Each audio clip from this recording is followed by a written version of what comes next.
iPad, iPad mini, iPad Air, iPad Pro. If you're in the market for an Apple tablet, there couldn't be a better time to buy one. And if you're overwhelmed by the amount of options, don't worry, there's definitely an iPad for you. And that's what I'm here for. Hi, I'm MICHAELJOSH, your gadget matchmaker, and over the last decade, I've made it my job to show people around the world that tech can be easy, fun, and exciting. On this channel, I give you special access to the products I review, the events I attend, and all the interesting people I get to meet along the way. So, if you're in the market for a new iPad, give this channel a like and subscribe, and I'll help you find the right one to match your needs. This is the GadgetMatch iPad Buyer's Guide 2024 edition.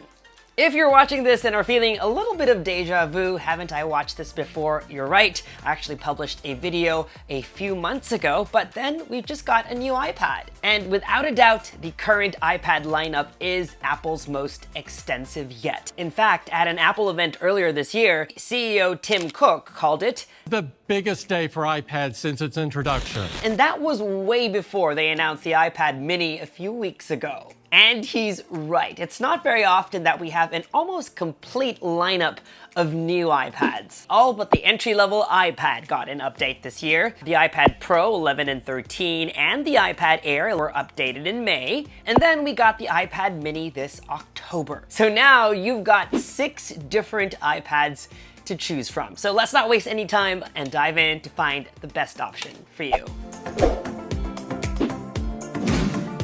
Let's start with the iPad, and I have the yellow one right here. Think of the iPad as the entry-level model. It's the most affordable of the bunch, but by no means a slouch. When it was last updated in 2022, it got a much-needed redesign to fit the current iPad lineup, with a flat back and rounded corners. This means that now all iPads sort of look the same. The iPad comes in a range of fun colors: blue, pink, yellow, as well as silver. This iPad was the first to introduce changes that eventually came to higher-end iPads this year, like moving the front-facing camera here a much more flattering angle for video calls. You unlock it with your finger using the Touch ID sensor right here on top. Of all the 6 iPads on offer, the size of the iPad is the most common. You can compare that to the 11-inch iPad Air and the 11-inch iPad Pro. It's like your more standard size. But one of the biggest differences is the display technology. The screen on the iPad is not laminated. If anything, it just makes the iPad thicker. Reflections may be a bit stronger. But hey, this isn't my gadget match. In fact, I'd argue, because of those separate parts, it's the cheapest iPad to repair, which makes sense because this iPad should primarily be for kids. If you're a parent looking to buy your child their first iPad, or if you're a doting uncle like me who insists his 3-year-old nephew also needs one, then definitely this is the iPad to get. It's affordable and has larger bezels, so you avoid accidental taps when handling. This year, Apple announced a $100 price drop from $449 to $349, making this an even sweeter deal. The iPad is perfect from toddler to grade school, and speaking of school, consider the Magic Keyboard Folio for the iPad. It's an extra $249, but in the meantime, it will save you from having to buy your grade school or a separate laptop computer, and while you're at it, you can teach them how to use a keyboard and a trackpad. My almost 3-year-old nephew David loves to write, so an Apple Pencil is a must for him too. The iPad supports both the first-gen Apple Pencil and the Apple Pencil USB-C. But I highly recommend the newer Apple Pencil USB-C. It magnetically attaches to the iPad like so, while to charge and pair, just pull this up, it reveals a USB-C port where you can plug in a cable. If you want a device with a screen bigger than an iPhone for playing games or watching videos, a big screen for FaceTime calls with the family, browsing the internet, studying, reading, or typing school reports, I highly recommend the iPad. Of course, being the most affordable iPad comes with some compromises. First, we've already talked about the pros and cons of the non-laminated display. Second, its A14 chip was used on the iPhone 12 series from 2020. That's not necessarily a concession, but do keep in mind that this is an already 4-year-old chip. I'm not saying it's not capable, it's still powerful enough to handle everyday tasks,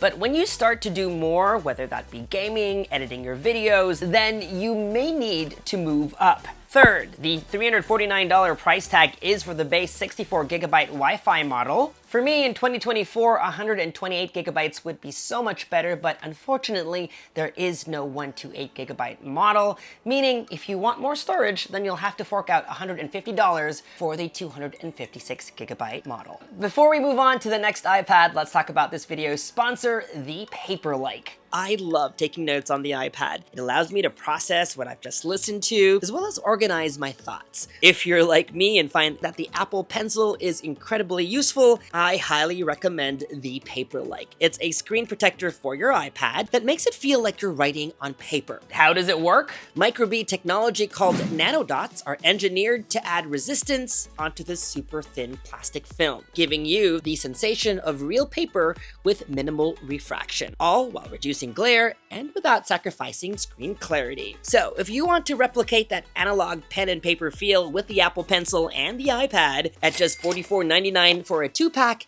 you can give the Paperlike a try at paperlike.com/gadgetmatch. Next up, the iPad mini. A cult favorite because of its size, it measures just 8.3 inches diagonally. It's around the same size as an actual notebook or an ebook reader. So whether you use a backpack or a purse, the iPad mini is small enough to take anywhere. And that's the main reason to go for this model versus others. I personally love it for reading ebooks. It's light enough so you won't mind holding it up for longer, while still being a good enough size for taking notes. And that screen quality is so much better than any colored e-ink reader can deliver. With the most recent update comes an A17 Pro chip, like the one found on last year's iPhone 15 Pro Max, which not only makes it more powerful, but it gives the iPad mini Apple Intelligence for things like writing tools, image playground, and image wand. While smaller, the iPad mini actually sits above the standard iPad, with a more powerful chip and a fully laminated display. The iPad mini supports both the Apple Pencil USB-C and the Apple Pencil Pro, but unless you need features like pressure sensitivity or hover, then the USB-C model should be good enough. After all, if those extra features mean anything to you, then you're probably better off with a large iPad anyway. I'd say this is the iPad for reading and maybe some note-taking. You can still watch movies or play games on it, but if those are your priorities and pocketability, and I use that very lightly, is not one of your concerns, then I highly suggest upgrading to the iPad Air. Also size up to the iPad Air if illustration, painting, photo, or video editing are your jam. Now, one con of the iPad mini by virtue of its size is the fact that Apple doesn't offer a keyboard case for it. And that's really not their fault, because there's no way a standard size keyboard will match with its dimensions. That said, you could use any portable Bluetooth keyboard, as seen here with my previous gen iPad mini. The new iPad mini is available in 4 colors: space gray, blue, purple, and starlight. It starts at $499 for the 128 Wi-Fi model. If you're looking for the best value for money iPad, we'll keep on watching. Starting this year, there are now 2 sizes to choose from: 11 and 13 inches. The 11-inch iPad Air is the iPad that I recommend to most people. It starts at $599, so just for $100 more than the iPad mini, you get a bigger screen. Unlike the bright, bold colors of the regular iPad, the iPad Air comes in more muted pastel shades of purple and blue, alongside starlight and space gray. And just in case you're wondering, these are the same exact shades as the iPad mini. As you can see, this is the iPad Air and the new iPad mini in blue. It also now runs the M2 chip, and it's gotten so powerful that it can handle everything you throw at it and then some. Movies, productivity apps, artwork and illustration, even casual photo and video editing. With or without a controller, it's also great for games. Speaking of apps, there's a lot of really great ones out there like Final Cut Pro for editing and games like Resident Evil Village. And since it's officially been rolled out, it's also worth pointing out that it also supports Apple Intelligence. Compared to the iPad, it's got 8 GB of RAM instead of 4. So overall, whether you need the power now or not, you've got some room to grow. And if your computing needs require more power, you'll be all set. I also love that this year, alongside the standard 11-inch model, Apple is also offering a larger 13-inch iPad Air, which means that if you want a larger screen, you don't need to pay the premium to jump up to the Pro models. But why would you like a larger screen? If you watch a lot of videos on your iPad, especially when you're traveling, a bigger screen is always better. If you're into drawing and sketching, you'll also appreciate that larger canvas. Now, speaking of screens, remember when I told you that the regular iPad doesn't have a laminated display? Well, the iPad's Air do have one, and here are some of the benefits. Tapping the screen sounds different. There's better visibility outdoors, and it just looks better overall. Following the iPad this year, both the iPad Air and the iPad Pro have 12-megapixel front cameras along the landscape edge, which is maybe an acknowledgement that iPad front cameras are less for selfies, but more for video calls. Other notable differences include the ability to power a 6K display via its USB-C port and support for the faster Wi-Fi 6E standard.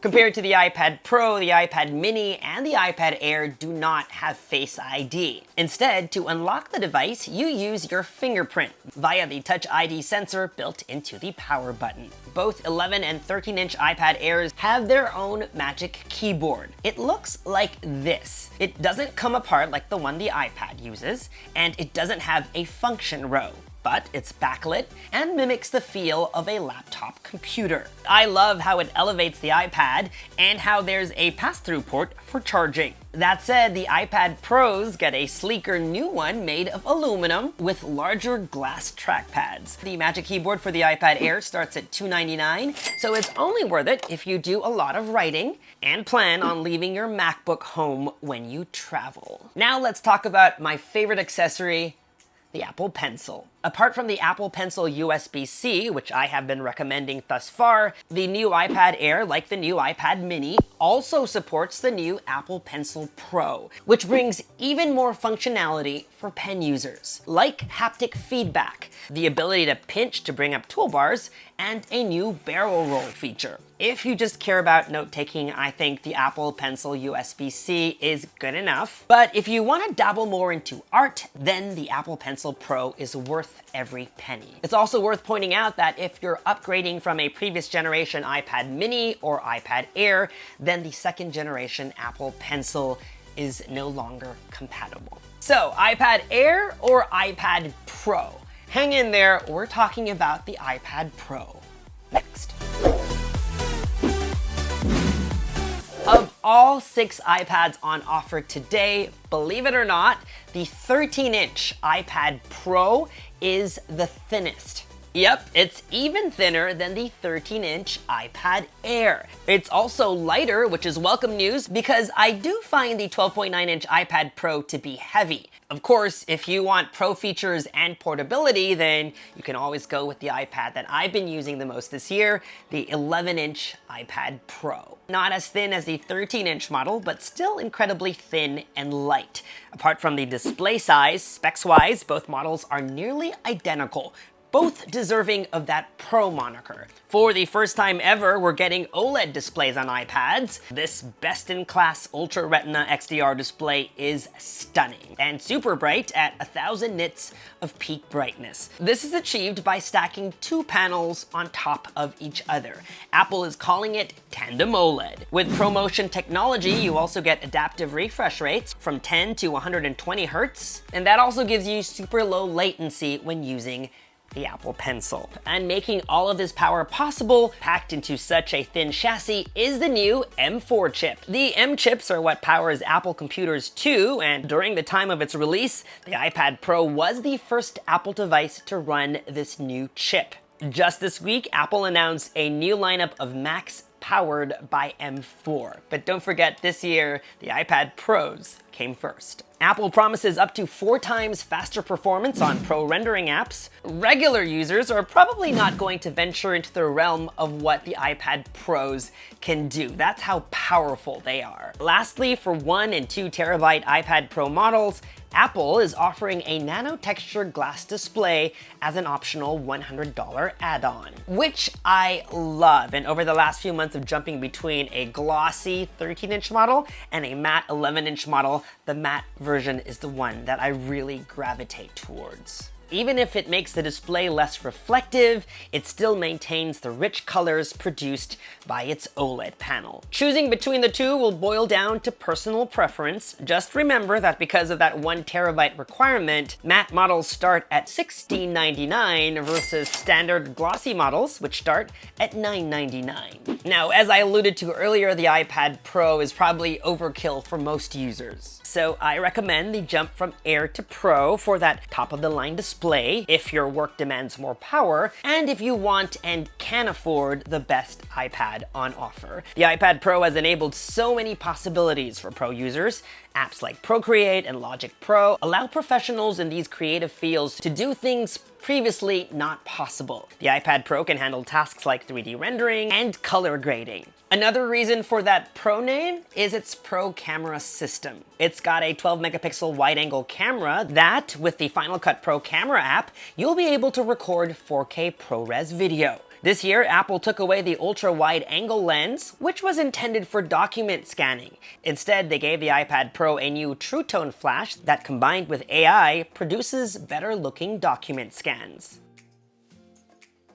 By the way, that new True Tone flash is also available on the new iPad mini. Only Pro models have LiDAR, which is useful for low-light photography, as well as augmented reality applications. If you're an iPad Pro user, then it's a no-brainer, you need the Apple Pencil Pro. Not only does it have pressure sensitivity, wireless pairing, and charging, for just $50 more, you get all the new features like barrel roll, squeeze, and haptic feedback. The $349 Magic Keyboard is also worth looking into. It's different from the one available for the iPad Air and looks super sexy with its new premium bill of materials. Especially this white one.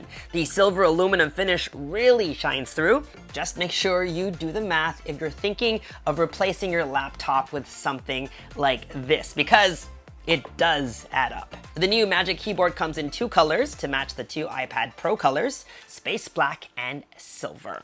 So, should you get the M2 iPad Air or the M4 iPad Pro? I think this year it's even more evident that the iPad Pro is really meant for users who need the utmost in power, professionals who use the iPad Pro as their daily drivers, or creatives whose preferred apps are Procreate, Logic Pro, or Final Cut Pro. Notice there's a lot of pros in there. The superior display, faster performance, higher storage, and memory options. Even support for up to a 6K display via its USB-C port is something other iPads don't have. And Thunderbolt for super fast data transfer speeds, and gigabit Ethernet. All are things that only pro users can really maximize. If you don't need it, save that $400 premium for a Magic Keyboard or an Apple Pencil, or even a storage upgrade. If you're already a pro user thinking of upgrading, then that's going to be a tougher pill to swallow this year. If you already have an array of iPad Pro accessories from Apple, most of them will not be compatible with the new iPad Pros. The new M4 iPad Pros don't support the 2nd-gen Apple Pencil and the previous Magic Keyboard. So, which iPad is your gadget match? Start by asking yourself these questions. What do I need the iPad for? How much am I willing to pay? Do I need a bigger screen? Will I use an Apple Pencil? My recommendation is, if you're on a budget, then just get the standard iPad, but spend a little bit more and upgrade that storage to 256 gigabytes. The iPad mini is the one to get if you're using it primarily for reading and taking notes, and of all things, you value portability the most. Having said that, spend $100 more for the 11-inch iPad Air if you want more screen real estate and faster performance. Get the 13-inch iPad Air if you love movies on the go or are dabbling in art and could benefit from that big display. And lastly, if you're a pro user, the choice between the 11 and 13-inch models really depends, so ask yourself if you can get more done by paying an extra $300 for a bigger display, or if you're like me and prefer portability, no need to have FOMO. This time around, one is not better than the other, and that's why this year I've chosen to go from the larger model to the 11-inch iPad Pro. And that was our 2024 iPad Buyer's Guide. If you'd like to see more videos like this one, and if it was helpful to help you find the right gadget to match your needs, then make sure you're subscribed to this YouTube channel and hit that bell icon so that you get notified as soon as we upload new videos. Follow me in social media for all the behind-the-scenes travel, fun, and fashion. And for news and updates, make GadgetMatch.com your daily habit. Until the next video, I'm Michael Josh. Thanks for dropping by.